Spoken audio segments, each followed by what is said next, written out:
This is Carolina Ghost Towns, a podcast about the vanished towns and lost communities in South Carolina, North Carolina, and maybe a few other places. I'm your host, Tom Taylor.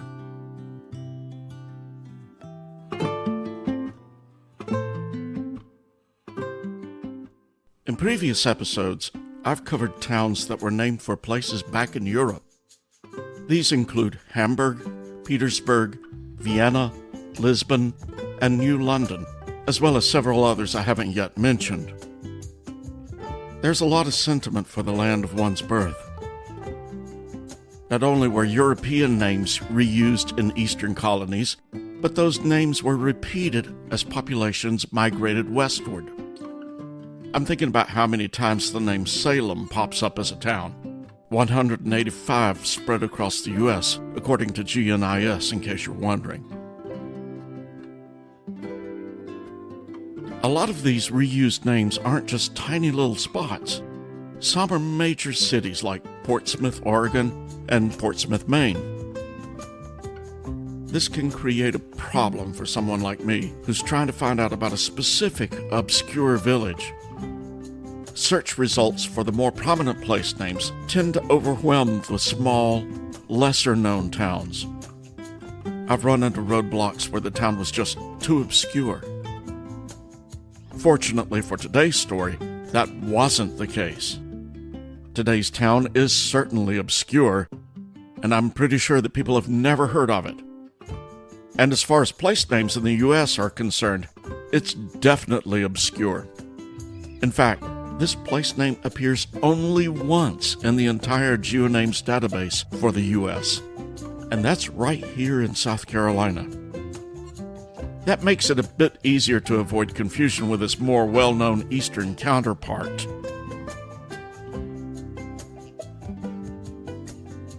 The town of Totness in Calhoun County was named for Totness with one S in England. For early settlers, the high bluffs above the Congaree River must have reminded them of the Devon County countryside back home.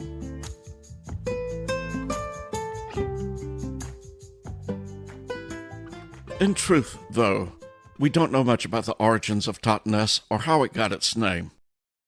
One theory I read on the Roots and Recall website was that the charter for the town of Totness in Devonshire stated that its mayor had to be elected on St. Matthew's feast day. Since our Totness was in St. Matthew's Parish in Orangeburg District, it seemed an appropriate connection for the Anglicans that came to the region. I've not seen that documented anywhere else, so take that with a grain of salt.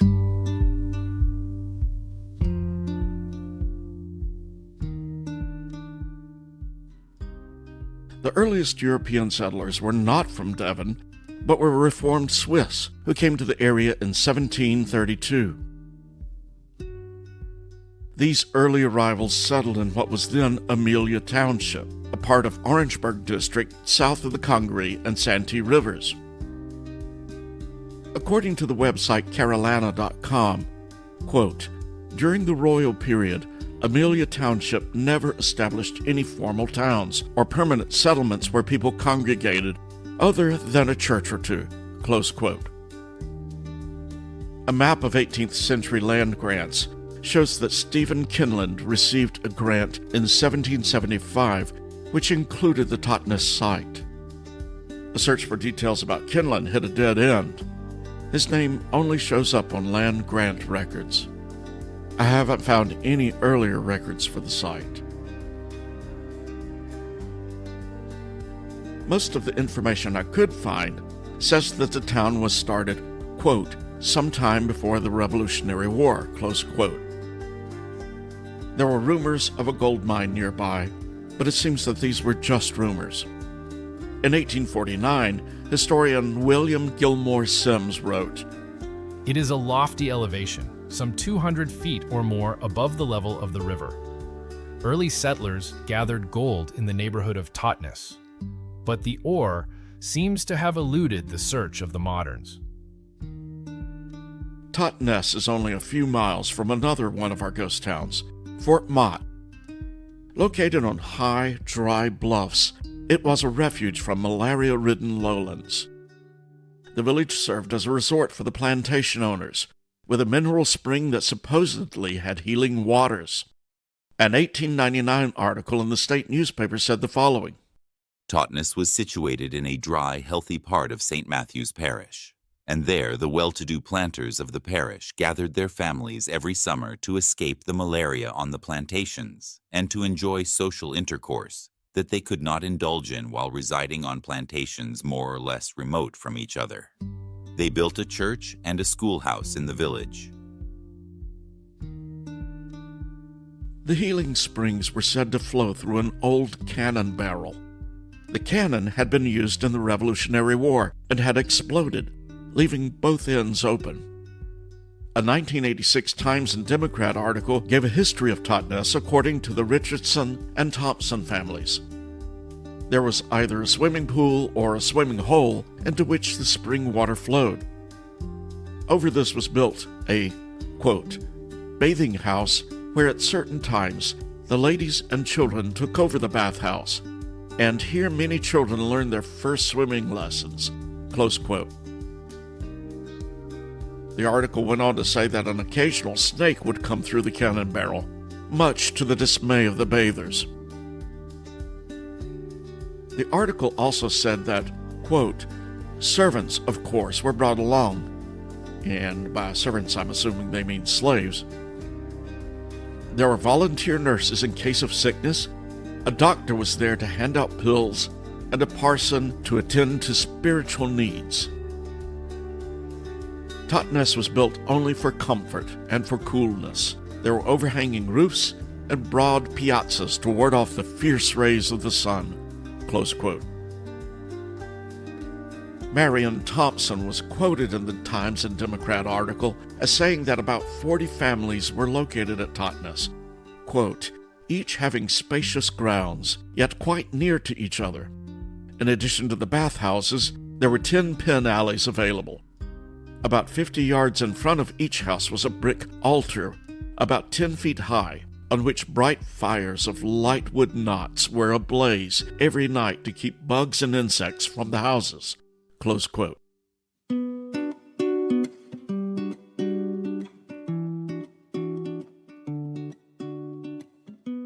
According to Thompson, quote, no vegetables were planted, but twice weekly a 4-horse wagon would arrive loaded with fruit, vegetables, butter, chickens, etc.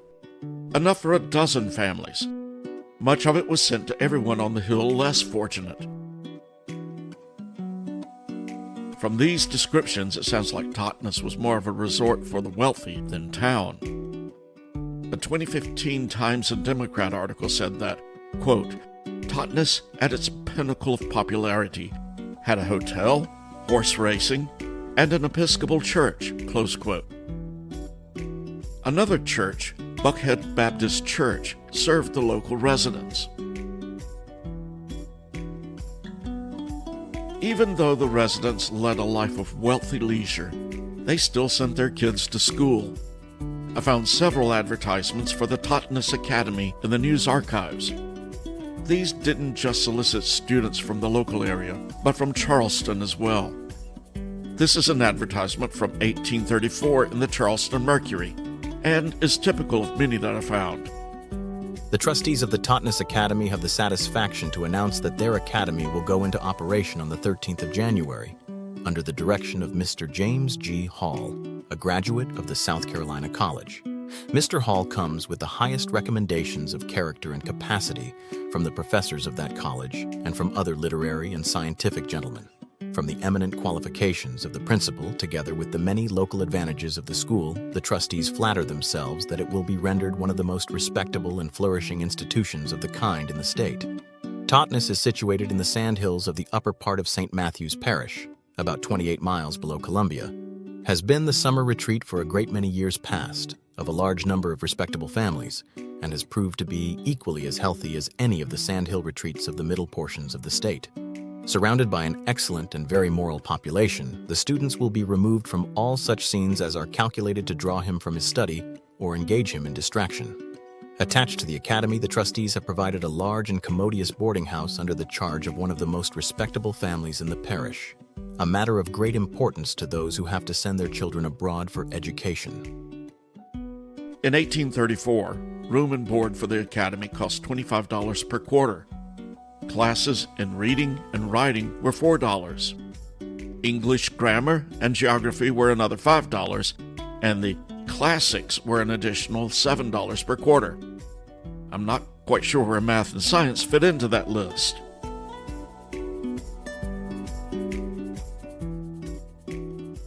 I tried to find out about some of these wealthy citizens and who they might have been. One name that I found was that of John Lord. The listing was on Find a Grave, and it described Lord as a blacksmith. After some digging, I found that Lord was actually a carver and gilder, according to an advertisement I found for him in a Charleston newspaper. He ran a successful business making furniture in the late 1700s, then retired to the Totness area.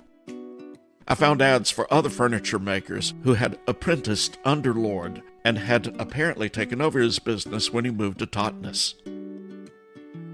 John Lord is buried in a family cemetery in the village, now on private land. His headstone reads as follows: Departed this life December 24th, 1795, after lingering a painful illness, which he bore with the resignation of a mortal confiding in the mercies of his Saviour, John Lord, age 55 years, an honest man, the noblest work of God.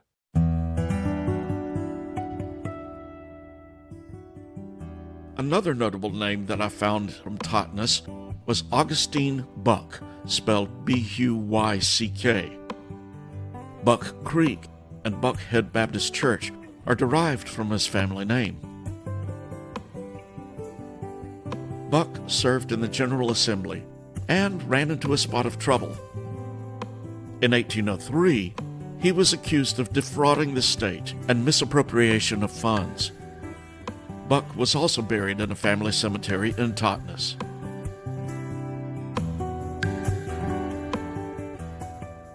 Totness appears on the Robert Mills 1825 map of Orangeburg District, as well as an 1845 Morse map of the state.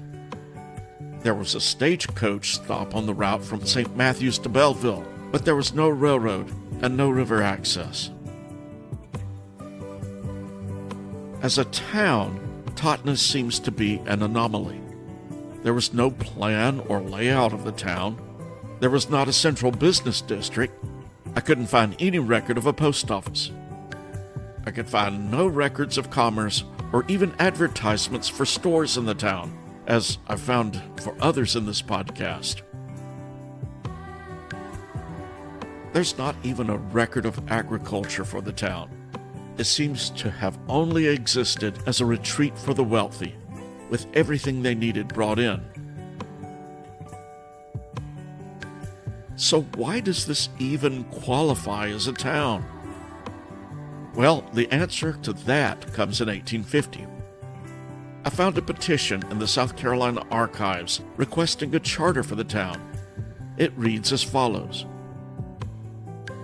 To the Honorable Senate and House of Representatives of the State of South Carolina, now met and sitting in General Assembly, the humble petition of the undersigned inhabitants and freeholders in the village of Totness, St. Matthew's Parish, Orangeburg District, respectfully showeth that for the better maintenance of good order and the promotion of the public welfare, they are desirous of becoming a body politic and corporate, to be known and called by the name of the Intendant and Wardens of Totness.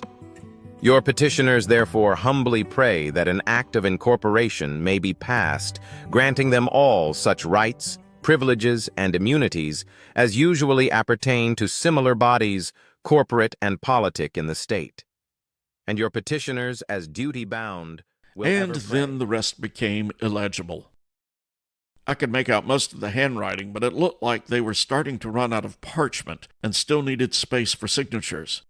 The writing on the last lines was tiny compared to the rest of the document.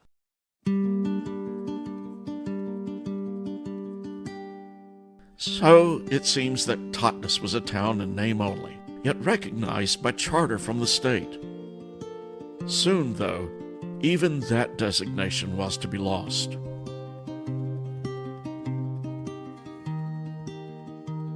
Before the Civil War, Hamilton Cleves Powling, known as Ham to his friends, had purchased a large farm and named it Totness Plantation.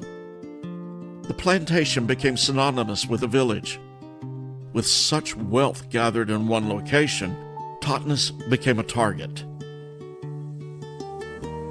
In 1864, Sherman's troops came through and burned everything in the village.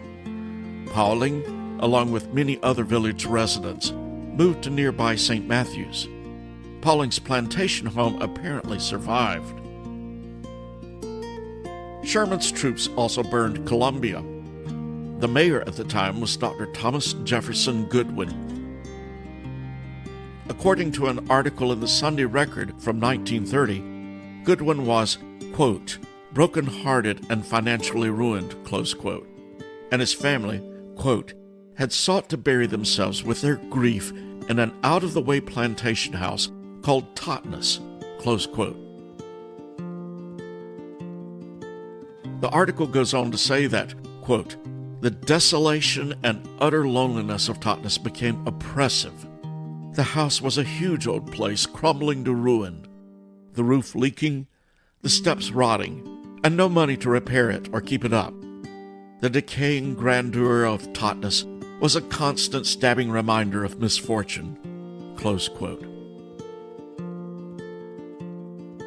Goodwin and his family scavenged what materials they could, such as window panes and wood from the old Totness plantation house, and used this to refurbish some cabins in nearby Fort Mott.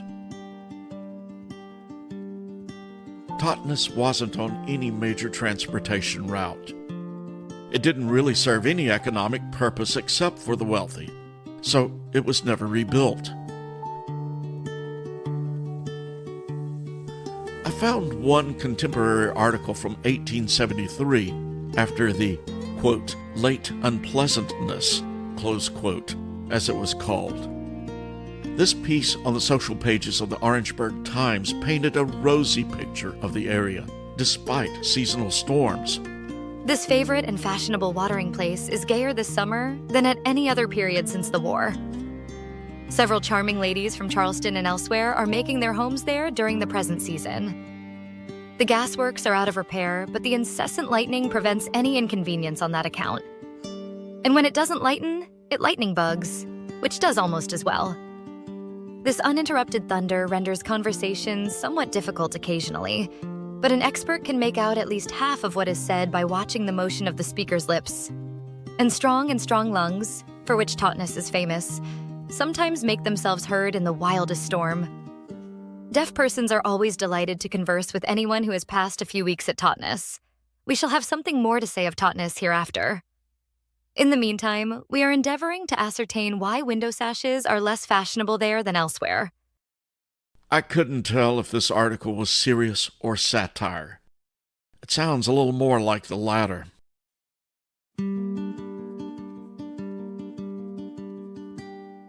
If you visit Totness today, you won't find any racetracks, bathhouses, or even a spring that flows through an old cannon.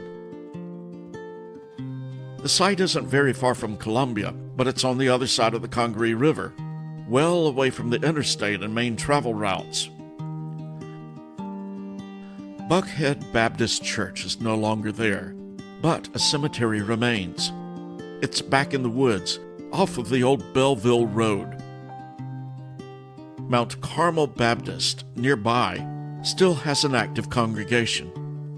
It was organized by former slaves who had attended Buckhead Baptist with their masters.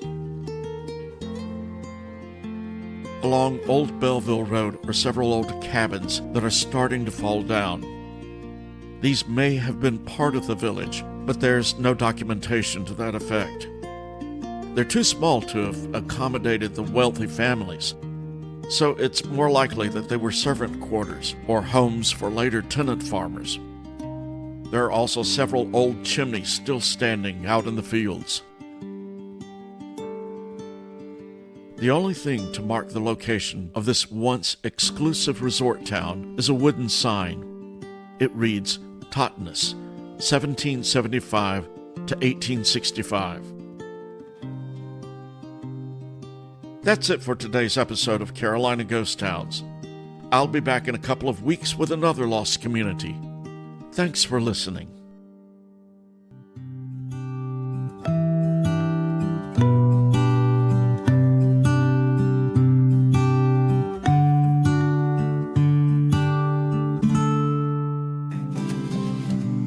In this southern ghost town, we found a story untold.